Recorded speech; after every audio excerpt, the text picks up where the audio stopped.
dá pra ver vocês três, tá engraçado. Tá engraçado? Engraçado, foi péssimo. Vamos lá, gente. Gente, tem alguém aí? Estamos aqui, vamos começar daqui a uns 5 minutinhos o nosso primeiro debate do Agora que São Elas, com a Maria Antônia Goulart e a Débora Diniz. E daqui a pouquinho, vocês esperem aí e chamem todo mundo.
Boa noite. Boa noite, pessoas que estão nos assistindo. Esse é o nosso primeiro debate, agora que são elas, num esquema absolutamente improvisado, mas com o improviso do tamanho, do respeito e da admiração por essas mulheres incríveis que estão aqui hoje. Boa noite, pessoas. E estamos aqui com a Maria Antônia Goulart, que é fundadora da organização Movimento Down, uma referência no movimento por direitos das pessoas com deficiência. Um orgulho enorme estar na frente dela, com ela aqui, falando com vocês. E, igualmente, muito orgulho estar sentada do lado da Débora Diniz, do Instituto Anis, professora da Faculdade de Direito da Universidade de Brasília. Estamos aqui, somos mulheres que queremos ver a agenda do direito de escolha e dos direitos reprodutivos avançar, e que queremos debater de um jeito honesto, sincero, e enfrentando essa questão de frente, as muitas dimensões complexas dessa agenda, e tentar juntas caminhar para que nós três e todas as mulheres tenham direitos a mais, mas que nessa trajetória a gente não perca outros direitos conquistados, nem que a gente fragilize outros movimentos e que estão em lutas igualmente importantes por direitos. E acho que a gente começa com a Maria Antônia, falando um pouquinho, depois a gente ouve as reações da Débora.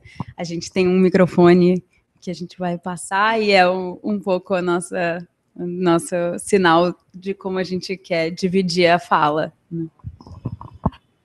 Obrigada. Boa noite, meninas. Boa noite todo mundo que está aí. Acho que estou super feliz de poder estar aqui hoje. Admiro já há muito tempo a Débora, né? Vocês, elas, né? Acho que a gente vem acompanhando como é que surgiu essa coisa do Agora que São Elas. Aí é muito bom ver desdobrando, né? E ganhando mais fôlego e sendo de fato um espaço permanente nosso de interlocução, né? Acho que isso é super importante.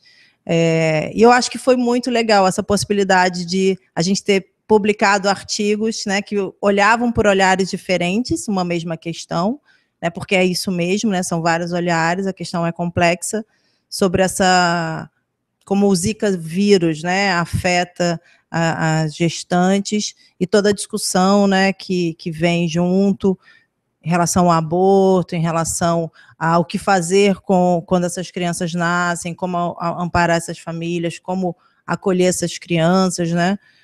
E, assim, o que a gente vem, uma reflexão minha que eu coloquei um pouco no artigo, que eu acho que pode ser o ponto que a gente faça esse debate aqui hoje, é que eu acho que a gente não tem como hierarquizar direitos, né? Ou, né, o que é mais relevante, o que é mais importante, tudo é importante e relevante, e é fundamental que a gente possa avançar nessa pauta do direito da mulher, né, de fazer as suas escolhas, de ter uma gravidez planejada, desejada. Acho que isso é uma pauta que a gente precisa, de fato, avançar, e não tenho nenhum tipo de dúvida em relação a isso, e apoio realmente muito esse movimento. O que nos preocupa, né, e que me preocupa, né, Maria Antônia, né, não falo por todas as pessoas que representam movimentos, mas a mim e as pessoas com quem eu tenho conversado recentemente, é que esse discurso não venha como um discurso que aumenta estereótipos, né, de que lá vem mais pessoas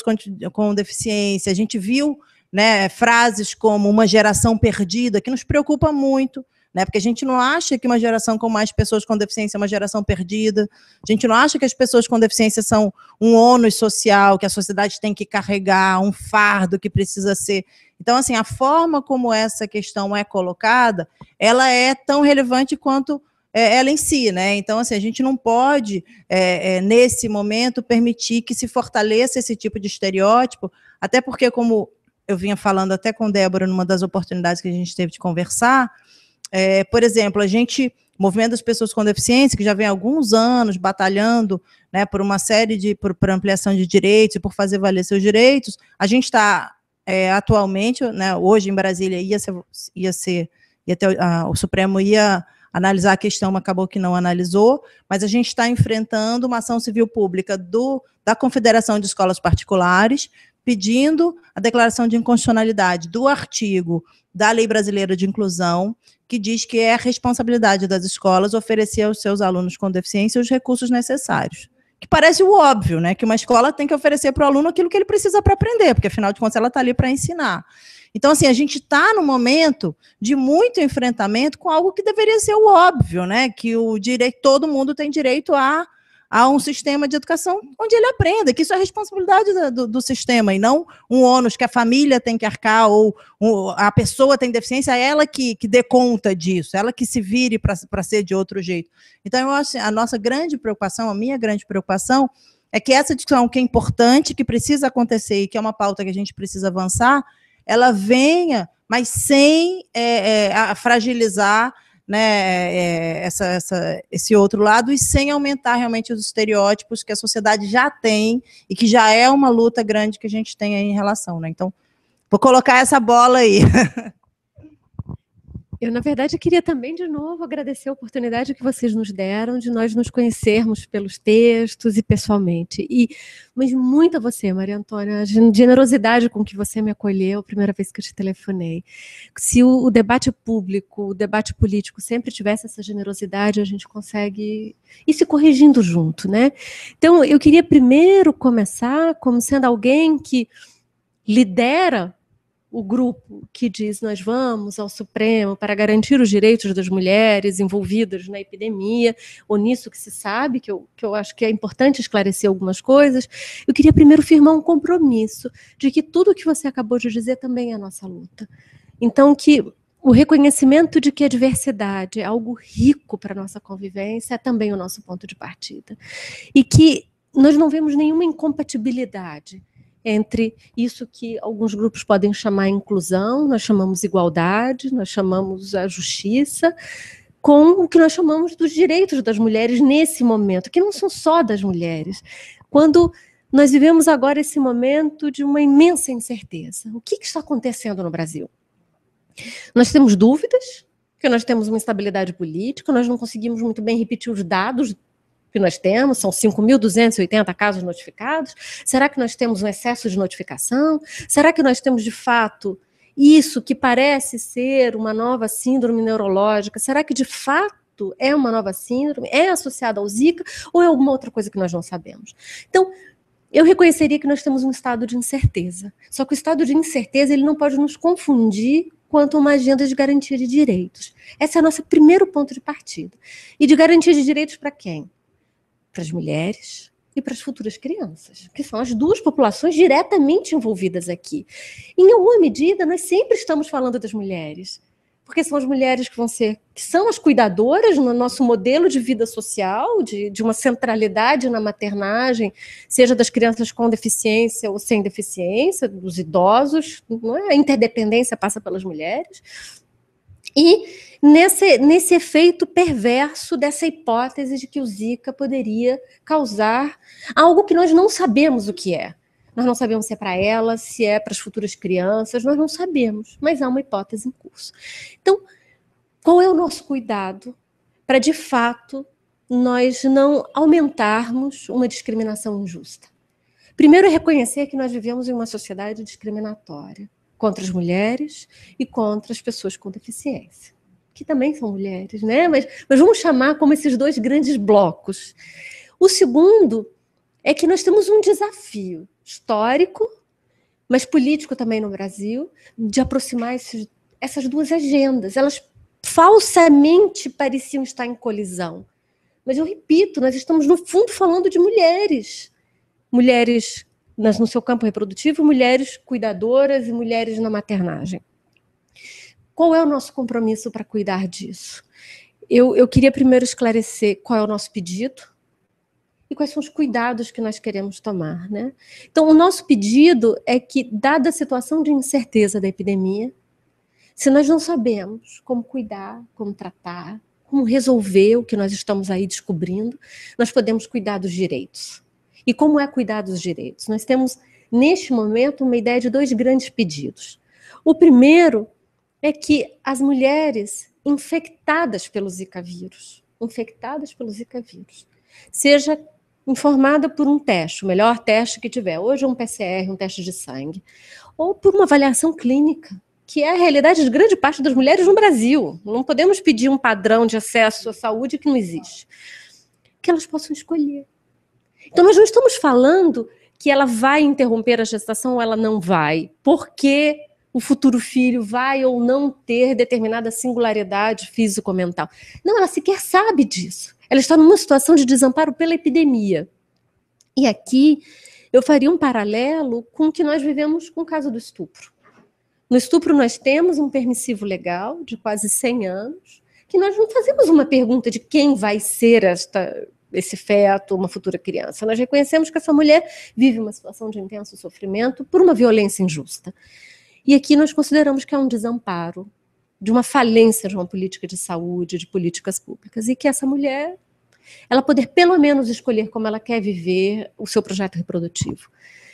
Mas você sabe que nós acreditamos que não só por onde a epidemia está concentrada, mas porque esse é um momento da gravidez que faz com que o debate seja muito diferente do debate tradicional sobre aborto, porque socialmente essa mulher é uma futura mãe.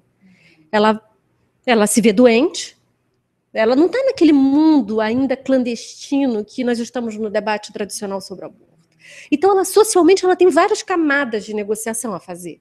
E uma delas vai ser confrontar-se que ela tem um teste que dá a ela incerteza sobre ela, sobre o que ela imagina que vai ser bom para a vida dela. Exatamente por isso que nós imaginamos que muitas mulheres talvez não escolham interromper a gestação. E se esse risco existe de algo acontecer a ela ou aos seus filhos, é que o segundo pedido que nós temos é de uma extensão da proteção social à deficiência no Brasil. Hoje nós temos a Lei Orgânica de Assistência Social, que é uma lei importante que regulamenta um princípio constitucional da assistência, mas que nós consideramos que ela é inconstitucional. Ela tem um recorte de renda de 1/4 de salário mínimo per capita. Eu sei que pode parecer muita informação ao mesmo tempo, mas é simplesmente dizer que nós consideramos que a assistência no Brasil tem que ser para as mulheres e para as crianças e sem recorte de renda. Então, qual é o nosso pedido? É um pedido de proteção, sim, à vida com deficiência, que passa por necessidades básicas e que são financeiras, especialmente para essa população, e de proteção de direitos de intimidade a essas mulheres. Então, em resumo, que cuidados nós estamos tomando para não fazer eco a uma ordem social injusta que nos antecede? É que essa não é uma ação de aborto por alguma singularidade no desenvolvimento do feto. Essa é uma ação de planejamento familiar, cujo braço de proteção social, a deficiência e a maternidade é muito mais forte do que a possibilidade do acesso à informação e ao direito de aborto em caso de infecção pelo Zika vírus. Eu não sei se isso eu começo a te responder, a conversar com a sua preocupação, que também é a nossa. Quer falar? Não, acho que eu ia te passar a palavra aí. Não, eu assim, qual é a... Eu acho que a gente concorda muito com, né, com essa necessidade de que a gente acolha essa mulher, que a gente dê a ela mais direitos, né, que a gente permita. Eu estaria muito mais confortável se a gente estivesse discutindo o direito da mulher de escolher sempre, né, porque eu acho que essa é a grande questão que a gente precisa avançar, né, que isso possa ser, de fato, sempre uma escolha da mulher, porque é uma discussão de planejamento familiar, e assim, por mais que a gente fale das outras coisas todas, a gente sabe que no final das contas é a mãe que, né, segura a onda da maternidade, né? A gente tem no Brasil essa composição das famílias, né, muitas famílias apenas com mãe, né, os pais realmente abandonam. No caso dos bebês que estão nascendo agora, a gente está vendo isso de forma ainda mais acentuada, né, o abandono dos pais quando descobrem que o bebê nasceu com uma má formação. Então, assim, eu acho que essa é uma agenda importante. A nossa preocupação é só, assim, porque a incerteza que é gerada é em relação à má formação ou não do feto, né? Essa não é uma incerteza se esse é o momento certo na minha vida, se eu estou com um companheiro certo que vai me apoiar, se eu já tenho muitos filhos e aí esse eu não vou conseguir organizar.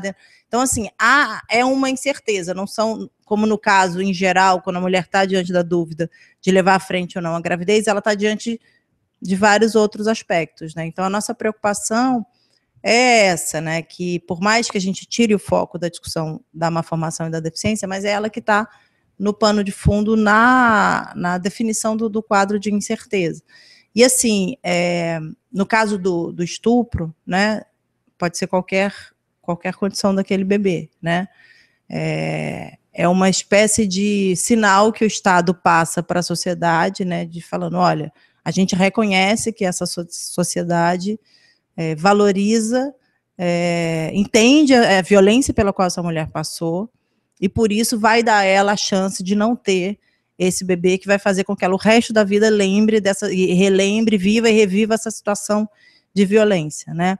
Nesse caso, o Estado estaria passando uma mensagem de, olha, a gente entende que ter uma possibilidade de gestar um bebê com uma formação com deficiência é algo de tamanha magnitude que também para isso a gente vai dar a ela. Então, assim, a nossa preocupação é que quando a gente coloca essa no mesmo patamar das outras hipóteses em que o Estado permite que a mulher faça o aborto, a gente está, de certa forma, equiparando, do ponto de vista da proteção e da forma como o Estado se comunica com a sociedade, comunica os valores dessa sociedade, e aí a gente fica quase que equiparando o estupro, né, a possibilidade de morte da própria mulher, né, gestar um bebê sem possibilidade de ter vida e gestar um bebê que pode estar com uma formação. Então, assim, como do ponto de vista da construção jurídica, a gente não coloca a possibilidade de estar gestando um bebê com deficiência nesse mesmo patamar.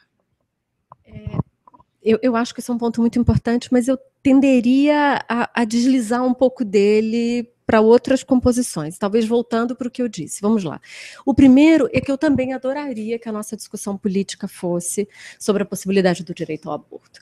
Mas nós temos sempre que lidar com o momento histórico que nós temos, né? Nós temos um Congresso Nacional que a primeira resposta dada ao enfrentamento de um desamparo existencial dessas mulheres foi dizer: eu vou criminalizar mais ainda e vou aumentar a pena. Então, quando nós conversamos sobre o mundo ideal que nós queremos, nós também temos que lidar com a concretude das forças que nós temos. Eu adoraria estar aqui dizendo que nós temos condições de levar uma ação sobre descriminalização do aborto. Então, essa é a primeira coisa. O meu ponto de partida também era que eu adoraria que os meus princípios éticos eles fossem também de coerência. Se eu defendo um princípio da intimidade da escolha, eu não preciso fazer perguntas às mulheres de porquê. Então, nós invertemos o jogo, como nós vivemos em um processo discriminatório contra as mulheres, nós devolvemos a ela o ônus de justificar-se de porquê, enquanto ela não deveria ser interpelada sobre porquê. Então, entende que o ponto de partida já passa a ser perverso às mulheres. Mas vamos ao que você disse sobre, será que essa mulher, tem dois momentos aí, quando ela escolhe, vai ser oferecida a ela o direito de escolha, é porque pode ter um feto com má formação? Eu diria, não, porque nós não sabemos nada sobre a magnitude da possibilidade de ser infectada e de gerar o que vier a acontecer, que singularidades vem a ter o feto. Então, na verdade, sim, nós voltamos à inquietude existencial que as mulheres vivem no estupro. Eu digo em termos de como ela toma o quadro em que ela toma a decisão. Por que eu diria isso? Porque a nossa argumentação é que as mulheres vivem uma situação de desamparo deixada pela epidemia. E essa situação de desamparo ela é existencial. Ela não sabe se algo pode acontecer com ela. Ela não sabe se ela pode novamente ser infectada e aquilo trazer riscos a ela. Nós não sabemos dizer se essa é uma gravidez de risco a ela. Nós não sabemos. Então, eu não atrelaria no nosso lado, nós não estamos fazendo isso, a essa hipótese de uma síndrome neurológica associada ao Zika. Nós atrelamos a um estado de desamparo deixado por uma negligência do Estado brasileiro, primeiro em eliminar o mosquito, e segundo em não reconhecer os direitos reprodutivos das mulheres.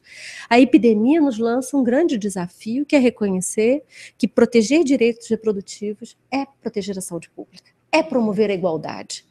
Então, hoje, quando nós fazemos perguntas se essa mulher, ao fazer essa escolha, não mandaria uma mensagem negativa, nós invertemos todo o jogo argumentativo. É porque nós vivemos em uma sociedade sexista que não reconhece nas mulheres a soberania da escolha do processo decisório, nós passamos a fazer a pergunta a ela de por que, neste caso, você quer interromper a gestação?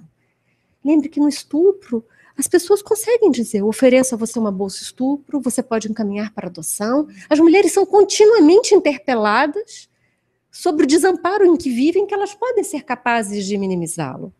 Aqui, a nossa preocupação é muito semelhante. Elas vivem uma situação de desamparo em várias dimensões da vida, sobre o que vai acontecer com elas, com seus futuros filhos, com a sua vida de relações de cuidado, de dependência, e é disso que nós estamos falando. Então, não é sobre uma certeza de que nós temos uma causalidade. Não é porque o feto vai ter determinadas condições, até porque nós não temos como dizer isso a essa mulher. Por isso eu repito, pode parecer ambíguo nós fazermos a conversa e não querermos enfrentar que é por um risco de uma má formação que a mulher está decidindo, porque na verdade nós não temos mensuração de risco aqui. Nós temos a certeza do desamparo, de que nós não temos como dizer a ela nada. Hoje, uma cena de um pré-natal, a coisa que eu mais ouço no Nordeste, com os médicos ali, né, dos serviços de referência onde está a epidemia, é que virou um momento triste. virou um momento triste, vocês vão me dizer, é pelo risco de aparecer uma deficiência na imagem da ecografia? Não, é porque ela não sabe o que vai acontecer hora nenhuma. Ela não sabe mais, porque ela não sabe o que... E elas dizem, a peste do Zika vai fazer comigo, vai fazer com o meu futuro filho. Então, eu acho que esquecermos isso também, a gente se confunde. E aí a minha pergunta que eu devolveria, Maria Antônia, para te ouvir, é se a gente não está depositando demais nessas mulheres concretas que a gente está falando, do interior da Paraíba, do interior de Pernambuco, que não são mulheres como eu, né? Uma mulher urbana, professora universitária, uma responsabilização sobre a discriminação contra a deficiência. Se, na verdade, nós não estamos invertendo a quem nós queríamos apontar o dedo e gritar. Nós não queremos viver numa sociedade que discrimina pela deficiência, né? Como se algumas pessoas escrevem uma sociedade capacitista. Será que a gente não está sendo injusta com elas? Eu acho que ninguém tem que escolher ter um filho com deficiência, né? Eu não acho que a pessoa, diante de um diagnóstico de deficiência, ela tem que ter esse filho.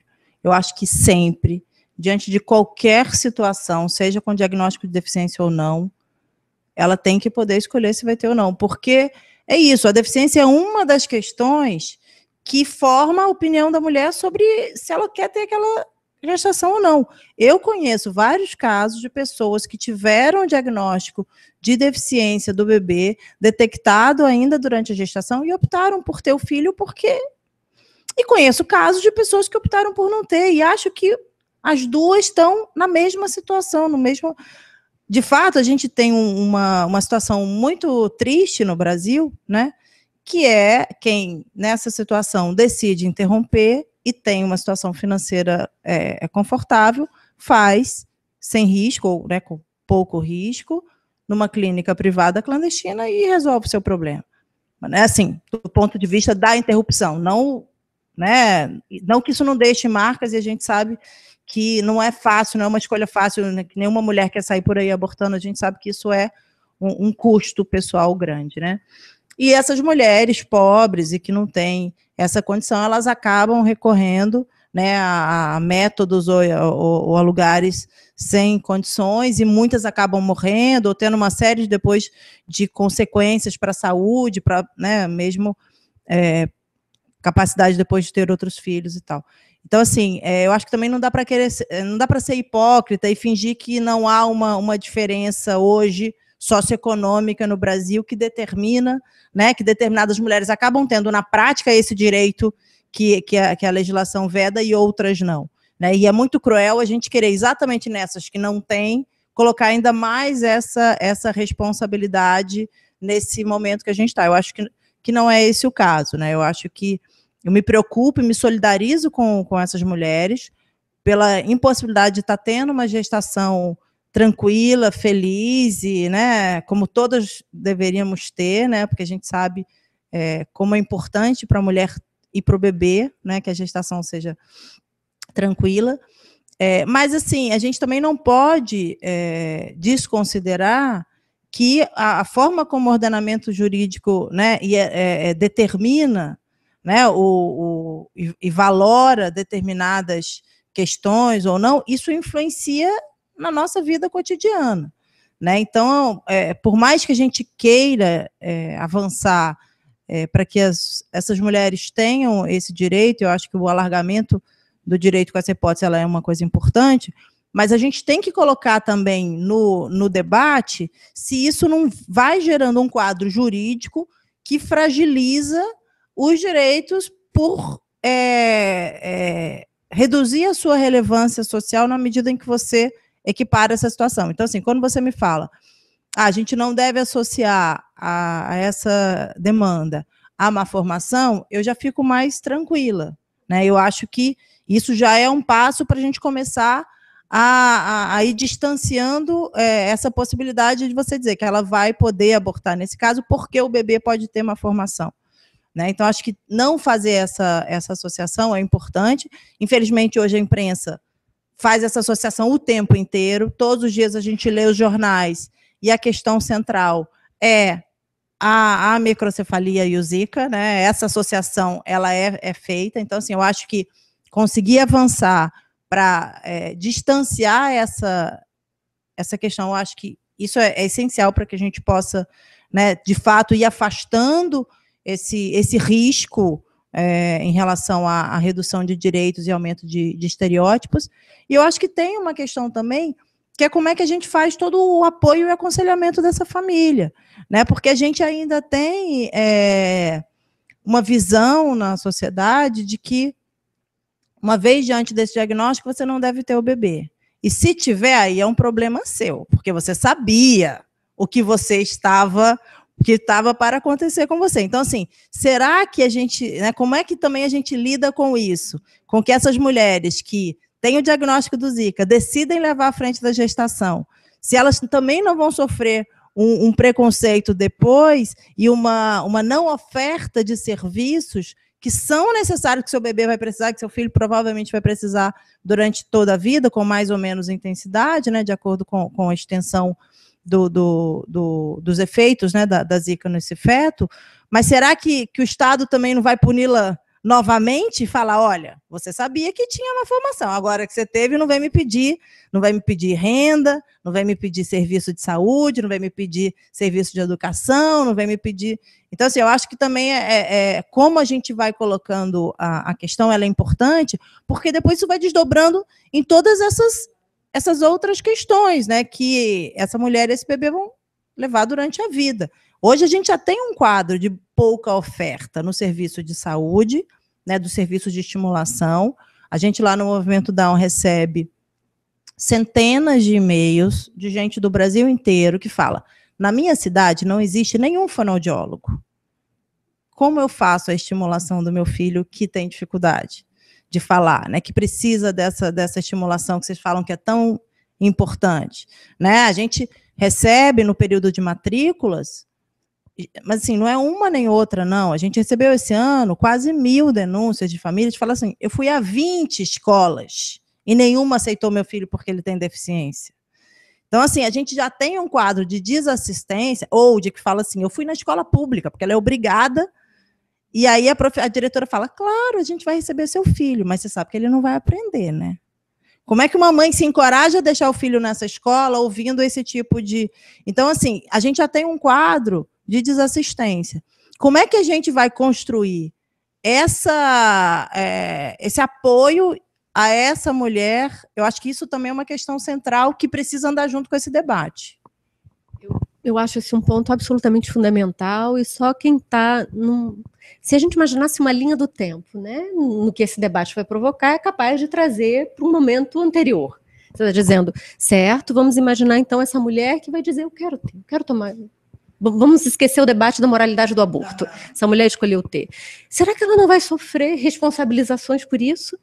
Eu queria primeiro concordar com você que essa é uma possibilidade permanente de uma sociedade que discrimina pela deficiência, que discrimina pela cor, que discrimina por região. Nós temos várias camadas de interseccionalidade da discriminação. Ela não é só uma. Só que a minha primeira resposta é que o medo não pode me paralisar para a garantia de direitos. E de que o estado atual de discriminação também não pode ser o meu ponto de partida e o meu ponto de chegada para a mudança política. Então, essa é a minha primeira resposta. Nós precisamos ter a consciência do quadro, que é o que você acabou de traçar. Você disse, hoje nós vivemos um regime político de restrição permanente e variada de direitos às pessoas com deficiência, desde o momento que nascem, de estimulação precoce. Eu acho que esse é um diagnóstico fundamental de nós começarmos a caminhar juntas, se é que haveria alguma diferença, né?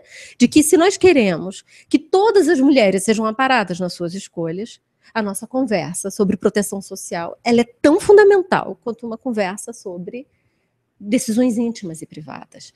Então, essa seria a minha primeira grande compreensão do cenário, que o diagnóstico da desigualdade não pode paralisar-nos para um enfrentamento. Então, mas a segunda é que eu não acredito tão grande no poder da lei para nos fazer mudar percepções, imaginário e a forma como nós reconhecemos as pessoas.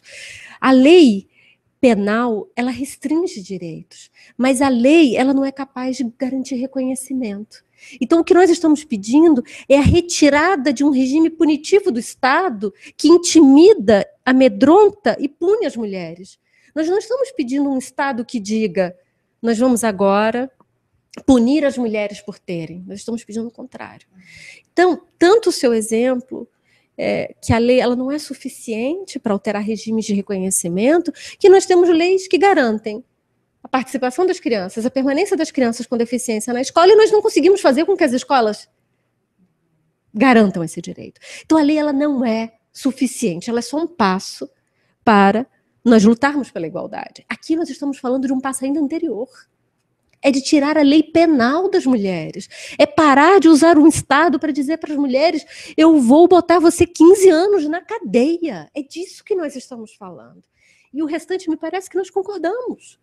Mas nós temos um ordenamento jurídico garantidor de promover a igualdade de pessoas com deficiência, de crianças com deficiência. O que nós temos é que ter lutas por reconhecimento. Mas eu repito, no campo do aborto, nós temos a mão penal dizendo a ela, você vai para a cadeia. Não sei se isso te faz sentido. Eu teria só mais uma pergunta, se eu pudesse te fazer mais. Muitas pessoas, Maria Antônia, eu não sei se por que estão confusas, ou por que querem me ofender. Elas gritam para mim, eugenia, né? Essa sua conversa eugênica. Eu queria dizer que isso me entristece profundamente, porque eu queria poder conversar, e conversar sobre que mundo que nós queremos. O mundo que eu quero é um mundo em que a intimidade das escolhas possa ser protegido sem a ameaça do Estado penal, sem a ameaça da cadeia, e que a nossa rica diversidade de gente que está entre a gente seja protegida na sua mais absurda singularidade, qualquer que seja ela, né? E que passa pela centralidade do cuidado na nossa vida social, então ela passa pelas mulheres. Então, nós falamos das mulheres fugindo da cadeia, e nós falamos das mulheres cuidando das crianças, né? E me perturba quando gritam eugenia. Por que me perturbam? Porque, primeiro, nós não estamos falando de dever de aborto, então eu queria ouvir se isso faz sentido para você, ou se alguma coisa ainda está faltando para a gente ouvir melhor. Nós não estamos falando de dever de aborto, nós estamos falando de possibilidades de escolha, nós estamos falando de igualdade de participação para as crianças todas. Nós não estamos falando, neste momento, de aborto por uma determinada característica, nós estamos falando de, entre outras coisas, de direito de escolha por um desamparo da epidemia. Então, aonde viria eugenia? E quando querem muito me ofender, dizem, o próximo passo vai ser o síndrome de Down. Esse é o grande fantasma. Então, eu primeiro queria te ouvir como é que eu posso me arrumar melhor, para errar menos, e segundo, se você também sente assim. Eu acho, Débora, assim, que o discurso está tudo muito confuso, né? E, né, como a gente falou aqui antes, quer dizer, a forma como a imprensa tem noticiado as coisas é uma forma que mais confunde muitas vezes do que ajuda, né? Então, assim, desde o início que eu tenho visto falar sobre o Zika na imprensa, todas as vezes era uma associação direta Zika e microcefalia, né? Assim, eu acho que desfazer essa questão, passa por parar com essa associação, como se a grande questão do Zika fosse que ele gera microcefalia, né? Ele provoca nesses fetos essa anomalia. E aí dá a impressão de que todo o movimento é um movimento de impedir que esses fetos venham a nascer, né? A se tornar... Então, assim, eu acho que tem essa questão que foi muito reforçada por frases que a gente viu, né, como eu falei, Geração Perdida e tantos outros, né, que vão reforçando uma preocupação do Estado e da sociedade que nasce esse monte de criança com má formação, de repente, de uma vez, né, porque é um pouco esse o quadro assustador. Olha, se tiver um ou outro, se a incidência for pouca, se ficar bem misturado no meio da multidão, tudo bem, a gente acomoda, mas esse monte de gente com uma formação junto vai provocar um desequilíbrio na nossa sociedade. Então, acho que a preocupação é que é com esse discurso que, infelizmente, a gente tem visto veiculado aí. E aí faz com que que tudo vire uma coisa só, né? Que toda a discussão passe muito por aí.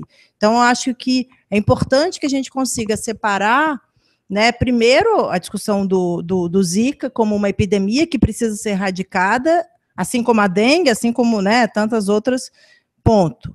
Né? O segundo é entender, de fato, como é que o Zika vírus impacta na gestação e como é que a gente pode chegar mais junto dessa gestante para evitar qualquer, né, agravamento que o Zika traga para a sua saúde, para a sua gestação, para esse feto. Terceiro, acolher essa né, futura mãe, essa gestante, dando informação sobre o Zika, mas também dando informação sobre, dentro desse quadro de incerteza, do que pode acontecer com ela, que prognóstico também que isso traz, porque a gente também tem uma tendência de confundir diagnóstico com prognóstico. Então, você pega um diagnóstico de uma determinada deficiência, você já traça ali o que acontecerá com a pessoa a vida inteira. Eu brinco que ter um filho com deficiência, quando você tem um filho comum, típico, você começa a pensar em tudo que seu filho vai ser. Você está com aquele bebê ali no colo, na maternidade, você começa a projetar até a morte dele. Ele vai se desenvolver, vai casar, vai cantar, vai dançar, vai trabalhar. Quando você tem um bebê com deficiência, você começa a pensar tudo que não vai ser. Não vai poder ser um médico, não vai ser um engenheiro, não vai poder morar na China. Coisas que você jamais pensaria que seria um sonho seu, você começa a colocar isso. E aí você cobre esse bebê com uma carga de negação. Você transforma a síndrome no que ele é, e tudo que ele não pode ser no que ele é, quando, na verdade, ele não é o que ele não é. Ele é tudo aquilo que ele é. Né? Então, assim, eu brinco que quando você tem esse diagnóstico, tem um momento em que você começa a enxergar menos a síndrome e mais a criança. Quando você começa a se permitir olhar para a sua criança sem compará-la com o outro, ou com o que você projetou que ela podia ser, ou com o que a sociedade define que as crianças têm que ser. Ali você se conecta com a pessoa que é e permite que ela te surpreenda a cada dia. Porque todo mundo surpreende a cada dia. Né? Todo mundo é capaz de muitas coisas. Então, assim, que futuro vão ter as crianças com microcefalia? Não sei, ninguém sabe. A gente conhece casos de crianças com microcefalia que têm uma vida com bastante restrição e outras que têm uma vida plena, né? Com uma autonomia, contribuem para a sociedade, com uma vida super satisfatória, feliz. Né? Então, assim, deixar isso claro também, que dentro desse diagnóstico de incerteza, o que pode vir a ser também é uma incerteza, né? Porque isso também é muito importante, a gente começar a desconstruir essa lógica de que, uma vez diante de um diagnóstico de deficiência, tudo está perdido a partir dali, e não vale a pena. Né? E eu acho que, então, assim, eu acho que a gente tem que conseguir separar um pouco essa discussão toda e começar a conseguir trabalhar com... E outro, de fato, a gente conseguir pensar em construir com essa mãe um quadro de possibilidades, não um quadro de impossibilidades, né? E dar a ela as condições para que, uma vez diante dessa, né, do término dessa gestação e do nascimento desse bebê, que ela tenha do Estado os serviços que ela precisa, e que isso é uma demanda urgente, isso não é um detalhe, isso é algo que a gente precisa também garantir, com a mesma ênfase que a gente está dando para essa outra questão, que se amplie os serviços de estimulação, de acesso a serviços, porque, de fato, assim, a gente ainda tem um quadro de muito desamparo no SUS, né, na rede de serviços.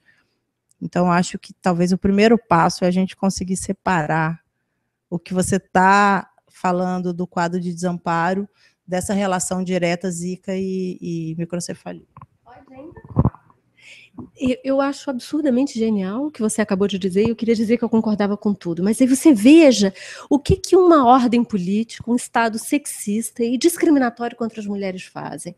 Nós ignoramos que é uma discriminação contra as mulheres, de ponto de partida, que ignora a elas o direito de escolha, Nós invertemos de tal maneira a conversa que nós passamos a fazer perguntas às mulheres de por que agora você quer, quais são as suas razões para você interromper uma gestação. A gente precisa repetir isso muito, porque se nós partimos de um acordo de que o direito de escolha, que a privacidade, a intimidade das escolhas reprodutivas deve ser um direito de cada mulher, nós temos meio caminho juntas andado. A partir daí, nós começamos a fazer perguntas e como é que nós garantimos as escolhas de cada mulher. Seja as escolhas para a intimidade de uma interrupção, seja para o cuidado do seu filho. Então, nós começamos a conversar como deve ser a relação com o médico para receber um diagnóstico, como é a relação com a escola na vida, como é a relação com o transporte. Mas o meu receio nessa discussão, e por isso essa conversa com você para mim é tão importante, é porque de tal forma nós esquecemos a discriminação de fundo, que nós passamos a fazer uma afirmação genérica do tipo: se fosse o direito ao aborto amplo, eu estaria de acordo, mas neste caso eu tenho limites. Nós esquecemos que não fomos nós que escolhemos ter restrição ao aborto, a usar a cadeia como ameaça às mulheres. Se essa realidade nós esquecemos a mesma que você pede que seja lembrada, de que há discriminação contra a deficiência. Então, nós temos discriminação contra as mulheres e discriminação contra a deficiência. Se nós ignoramos que essas duas coisas têm que andar juntas, nós passamos a falar a mesma linguagem dos mais conservadores do país, que passam a querer criminalizar ainda mais as mulheres. Se nós não conseguimos nos arrumar, nós nos aliamos com o pior cenário de restrição de direitos. O nosso medo passa a falar em nome do medo, de eu não quero mais discriminação às mulheres, eu não quero mais opressão às pessoas com deficiência. Nós passamos a dizer, então não vamos falar de aborto aqui. Então não vamos falar que uma mulher pode escolher não querer ter um filho caso algum diagnóstico seja dado, que não é o caso aqui. O último ponto que eu queria só lembrar é que, eu repito, quando nós falamos de microcefalia, na hipótese científica da epidemia do Zika, nós estamos falando só de um sinal. Mas a hipótese em curso, eu repito, a hipótese é que nós não estamos diante de um quadro de microcefalia apenas, mas de uma nova síndrome neurológica. Eu não estou dizendo isso para aumentar gravidade ou diminuir gravidade, é apenas para aumentar a nossa incerteza e dizer que os nossos termos tradicionais de conversa todos estão falhando. E aí nós nos confundimos ainda mais. Não, eu acho que trabalhar com essa hipótese, no caso da incerteza, eu acho que é um caminho interessante, possível da gente conseguir trabalhar, reduzir essa angústia, pelo menos, dirimir essa... Mas eu acho que o perguntar para a mulher o porquê, não para puni-la, mas como o momento de aconselhamento, eu acho que também é importante. Porque muitas vezes a mulher está numa situação de solidão, de falta de informação, de desamparo, onde ela também não tem muita certeza do porquê e se realmente é aquilo que ela quer. Então, assim, na hora que você dá a oportunidade dela falar o porquê e dialoga com ela e traz informações para ela, você está ajudando ela a formar uma opinião com mais segurança, com mais certeza sobre aquilo que ela realmente quer ou não. Então, eu acho que não para puni-la, mas eu acho que sempre ter esse direito e essa oferta desse serviço de aconselhamento para a mulher que está diante dessa situação, e aí aproveitar esse momento para realmente esclarecer a verdade das coisas, não permitir que essas ideias que a gente tem, ultrapassadas, sobre deficiência, ou sobre qualquer outra questão, possam acabar formando a opinião daquela mulher de algo que não é verdadeiro, porque a gente ainda tem muita informação. Você está falando, o Zika é uma coisa super nova, mas deficiência não é. E a gente ainda sabe de casos, por exemplo, de um bebê que nasceu nesse mês, onde o médico chega para a mãe e fala, olha, infelizmente, seu filho nasceu com uma deficiência, você se prepare porque vai ser um fardo. Então, assim, a gente ainda tem esse tipo de visão de profissionais que eram para estar ali para acolher, para informar, para encaminhar para os serviços, para apoiar essa família, para humanizar esse momento, e eles vêm com um repertório completamente desatualizada. E essa mãe me ligou e falou assim, por favor, me deixe na sua casa ver se a sua filha é normal, assim, ela brinca, ela faz as coisas, porque eu tô aqui na minha cabeça formando um quadro que eu tô até com medo dele. Né? Então, assim, como é que a gente também garante que esse momento em que essa mulher está de tomada de decisão seja um momento de acolhida, humanizado, de informação, de apoio para esse momento que ela está, porque eu acho que isso é algo fundamental, né? Porque eu acho que nenhuma mulher quer fazer um aborto. Um comentário final. Mas você veja como eu somaria horror a essa cena. As mesmas mulheres que vão ouvir a deficiência como uma tragédia, não uma deficiência como uma possibilidade de uma vida plena, são as mulheres em que vão ouvir o imperativo da maternidade. Você tem que ser mãe, e de que o aborto é um tabu. Então, nós estamos falando de um ordenamento moral extremamente complexo para as mulheres. Ao mesmo tempo que elas não podem fazer o aborto, porque esse médico que diz a ela, sua vida vai ser um fardo, ele não cogita moralmente a possibilidade de se engajar em uma luta política pela descriminalização do aborto. Então, o aborto é uma impossibilidade de negociação. Então, e se acredita que ser mãe é sofrer. Então, inclusive, mesmo se ela não quiser manter uma gestação, o discurso é esse, você que se planejasse, você que se organizasse. Então, na verdade, nós voltamos continuamente, seja na atenção à deficiência ou na atenção à saúde reprodutiva, falando de mulheres sendo punidas por uma ordem discriminatória contra a deficiência e por uma ordem discriminatória contra sua própria autonomia. Isso me parece absolutamente fundamental de nós lembrarmos. Gravíssima. E nós não temos como falar de possibilidade do aborto em caso de infecção pelo Zika dissociado de acesso à informação. Então, o primeiro grande pedido é um acesso à informação no sentido pleno da palavra, daquilo que é como você vai poder escolher, que me parece que é um debate fundamental com todas as novas tecnologias, não é só com Zika. Isso já é parte da rotina do que deve ser um bom pré-natal, só que ele não é. Ele é que você não pode escolher para o aborto e que a deficiência é uma tragédia. A gente podia ficar aqui muito mais tempo e fazendo inveja para quem está vendo a gente pela internet, a gente pode ficar nós três. Espero que essa conversa seja um segundo capítulo, porque acho que o primeiro foi o contato entre vocês, comovente. Enfim, acho que tem duas coisas que eu queria pontuar para a gente, numa tentativa, né, de tentar costurar, né, esse momento. Uma coisa temos um mesmo diagnóstico de contexto, né? A gente olha para um contexto no qual queremos o direito de escolha, o direito ao aborto legal e seguro, e concordamos que se você tem recursos no nosso país, você tem o aborto ilegal, porém seguro. E ele é ilegal e inseguro se você não tem recursos.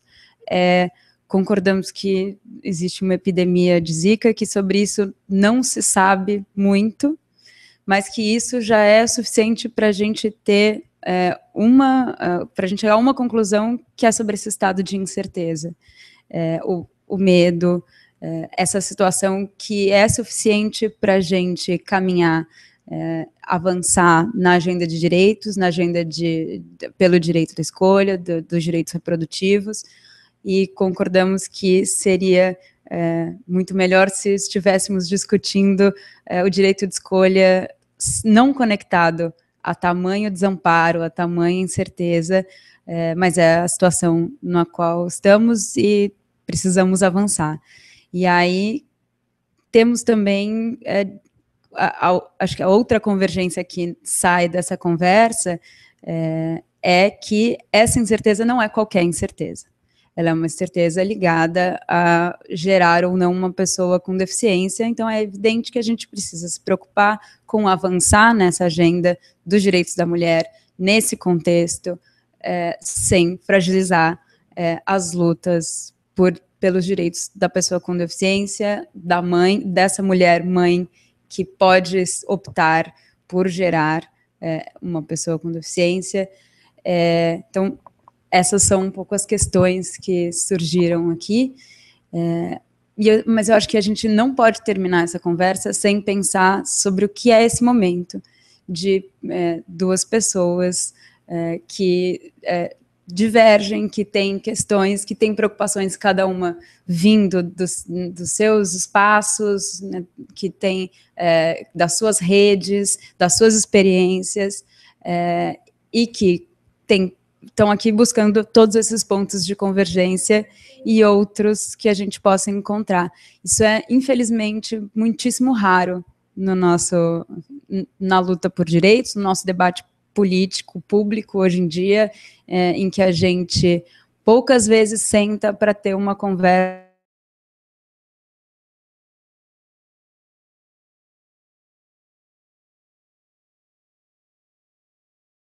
como essa estratégia pode criar problemas em outras frentes e como que a gente pode avançar tentando se informar e aproximar e aí caminhar de uma maneira mais rápida, porque a gente também precisa, mas também mais segura. E estamos aqui muito, muito emocionadas, nós do Agora Que São Elas, de estar sendo essa plataforma. Não à toa, esse momento raro de busca por convergência, de exercício do dissenso e do consenso com respeito igual, com afeto, protagonizado por mulheres.